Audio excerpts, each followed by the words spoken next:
Breaking news, the State Department in the U.S. now telling Americans not to travel abroad because of the threat of coronavirus. Just moments ago, the State Department raised the travel advisory to the highest level. It's a level 4. CNN's Kylie Developing Atwood joins me overnight, now new for data Good from the Times. CDC shows that Kylie, it does is this not mean only the if you go elderly getting abroad for any seriously ill reason, from not listening coronavirus, to the U.S. according to government, the you report, might not of be the able to nearly get 25 One day we'll be standing across the way up here. Sure as you're sitting there,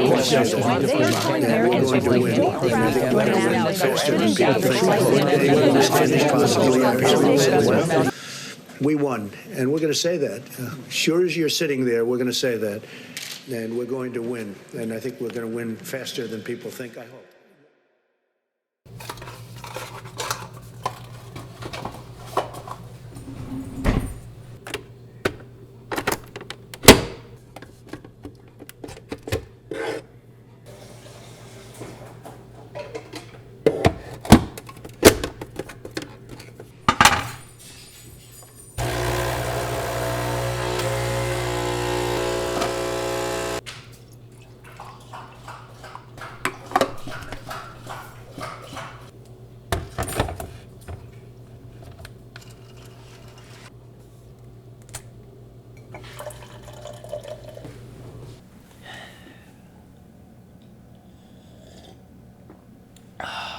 Quick fun fact, this is adenosine. And adenosine is a neurotransmitter inhibitor. So basically it dampens your brain activity or slows down your thinking. And this is caffeine. Now caffeine and adenosine are both purines and they have very analogous structures. Therefore caffeine sort of acts as like a blocker for adenosine. That's why when you drink caffeine or caffeine heavy beverages such as coffee, you get like a brain high, which is something I really need right now. Anyway, originally I wanted to make a video basically summing up my last semester in college, but given that there is this brief hold, I thought it'd be best to just make something and push it out right now. Over the last semester, or the last 2 semesters, I've been pretty busy. I've been taking 20 credit hours, been a residential advisor, been in research labs. I'm a president of a club called the CU Engineers in Medicine Club. I've been acting as a tutor for physical chemistry, and I volunteer at the Children's Hospital on the weekends. I'm blessed to be put into a situation where I can afford to contribute back to the community. With my background in music and cinematography, I was able to create an event called Willville's Got Talent, where basically we have college students express themselves artistically and musically. And I think that this is a very important thing because it sort of keeps me sane when I'm going through all of my medical school stuff. I do have other passions and interests as well that I really like to push forward and really like to keep me well balanced.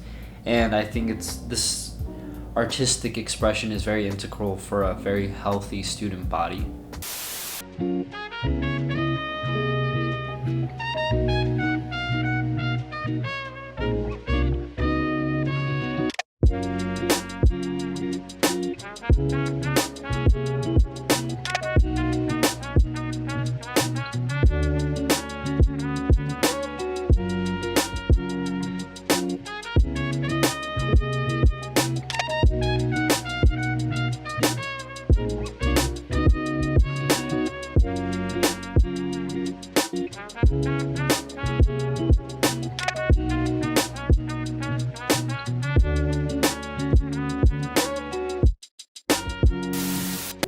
With my background in art, biochemistry, and woodworking, I was able to basically work with a nonprofit organization with my club to basically make interactive STEM projects for the Children's Hospital.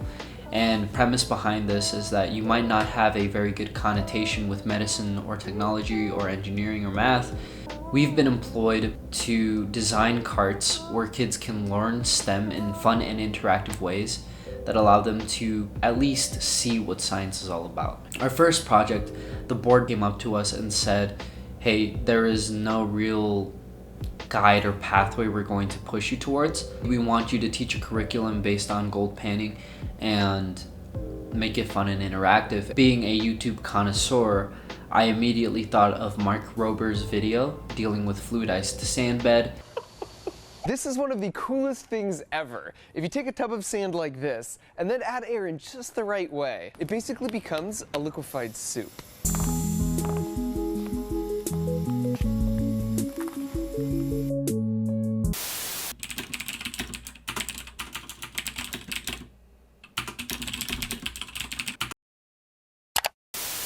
And I thought that would be an amazing idea. Gold panning is where we exploit density and the varying densities of gold versus the muck around it. And so as we start sifting through the material, gold starts rising up and we can isolate it. And I thought that'd be a really cool, interesting idea. And then we have this fluidized bed of sand, which is basically the same thing, except it's automated and it's efficient and it looks amazing. And I think that that's a subtext message that I want to get across to the kids, which is that this is why I pursued STEM. We had that archaic method of rubbing sticks together and causing fire to happen versus this. And this is all because of STEM. This is because we decided to take previously determined data and better it and innovate, and we constantly keep doing that, and these iterations is what allows us to live such a convenient and comfortable life right now. Then my idea was to draw a glove box, because I've been in countless of research labs before, and a lot of the ways we interacted with vials, it was under like nitrogenous atmosphere, and we used the research lab glove boxes to basically interact with these vials to make sure that we're not exposing these products or these samples to contaminants. But that goes vice versa. If we don't know how to sanitize the sand very well with the kids interacting with it, then we can also use the glove box to protect what's on the outside, which is us humans. And I thought this would be a great idea because I don't know of a great way to sanitize the sand, but I do know of an easy way to sanitize our gloves. I wanted that haptic feedback because it's just something pretty to look at if you can't interact with it. So I think that was a brilliant idea, by the way. No, good. See, this is why I'm like amazed working with you guys, because you guys actually are at the hospital and you guys notice stuff. And then obviously leaving long term, right? So if you guys really want to talk about long term, I just kind of want to allude to this, right? So both Timothy and Joe, I think down the line, especially when you guys start to leave the engineering team and stuff, there's probably going to be a board position open up for both of you at Ecosystem Arts, so that you guys can still oversee the engineering team. The project was received well, and we got our funding, so we started building the prototype.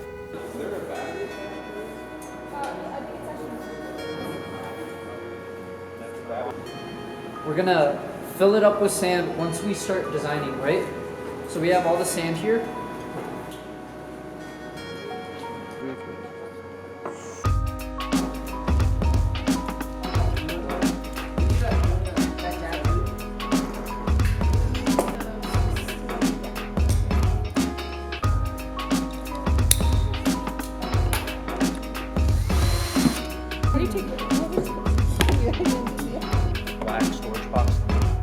Perfect. Like wall there. Yes, perfect. It's supposed to be long. Yeah, it's perfect.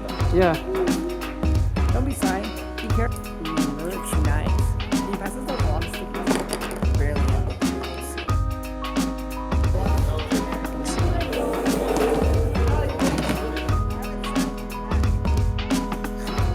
I don't know, man. So after you have it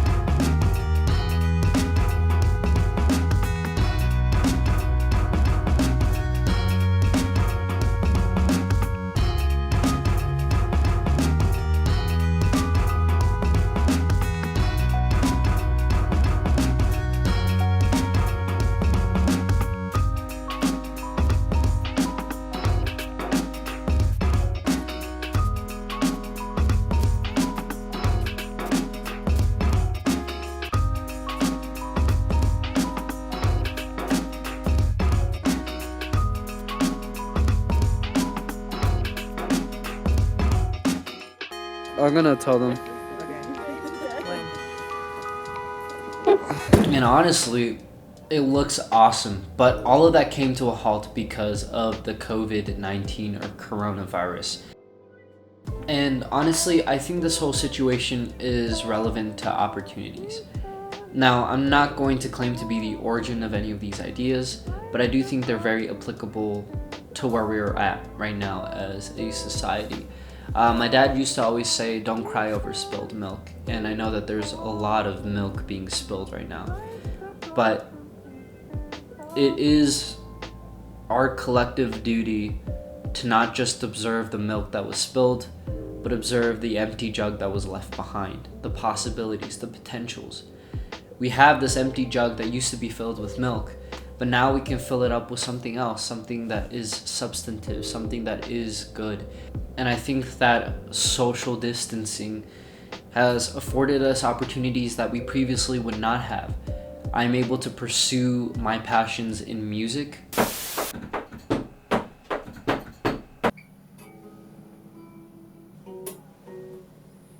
Playing on a summer's day, head to the clouds. Playing on a summer's day, head to the clouds, where we used to play. I'm able to pursue my passions in learning 3D printing, so I can start designing more glove components and things like that for this box, so that we can help the kids in the children's hospital once things start getting ahead and locomotion starts building up again. But I'm trying to better myself within that moment where it seems like the world is holding its breath. I sympathize with the people out there who are being strongly and negatively affected by this virus. I understand the stocks are going down. I understand that this economic and social drought is really draining for some people, but I think that collectively we are opportunists, and that is what allowed our species to get to the point where it's at right now. Honestly, I just feel fortunate, and I'm trying to make the best of the situation, and it's a great time to be alive. So I hope that you all are doing well, and I hope that the only thing that's gone viral this season in our lives is not any virus, but it's a good attitude. Thank you.